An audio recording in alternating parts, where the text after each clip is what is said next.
Hi friends, welcome to my channel. ఈరోజు recipe వచ్చేసి పల్లీ చిక్కీ పప్పు చెక్క. పేరు ఏదైనా కానీ పల్లీలు బెల్లం రెండు అయితే ప్రోటీన్ ఫుడ్. పిల్లల స్నాక్స్ బాక్స్లోకి పెడదామని అయితే నేను పల్లీ చిక్కీ చేస్తున్నాను. దీనికోసం అయితే మీకు వీడియోలో చూపించిన విధంగా పల్లీలు వేగించుకొని తర్వాత పొట్టు తీసి చెరిగి నీట్గా పెట్టుకోవాలి.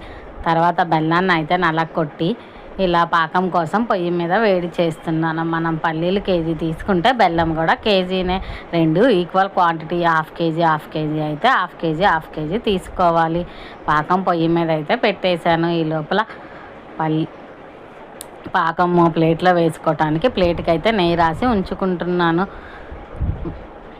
పాకము ఎలా లేత పాకమా ముదురు పాకమా, పాకం ఏ విధంగా రావాలి అని అయితే మీకు చూపిస్తున్నాను. దీనికోసం అయితే బెల్లం అంతా కరిగిన తర్వాత ఒక్క ఉడుకు వేడి రాగానే పొంగులాగా వస్తుంది. అప్పుడు మనం కొంచెం గిన్నెలో వాటర్ తీసుకొని నేను మీకు వీడియోలో చూపించిన విధంగా మనం దగ్గరకు అంటే ఉండ అయితే కడితే పాకం వచ్చినట్టే ఫ్రెండ్స్. ముదురు పాకం అయితే బాగోదు.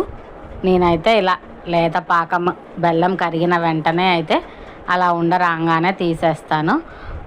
చాలా పర్ఫెక్ట్గా వస్తుంది.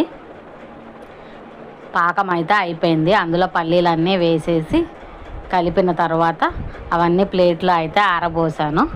ఒక 10 నిమిషాలు అలా ప్లేట్లో ఉంచేసిన తర్వాత మనం పేపర్ మీద ప్లేట్ రివర్స్ చేసి కొడితే అయితే ఇదిగోండి ఈ విధంగా పల్లీ పప్పు చెక్క అయితే రెడీ అయిపోయింది. చూసారా ఎంత పర్ఫెక్ట్గా వచ్చిందో. Thank you for watching. Please like, share and subscribe.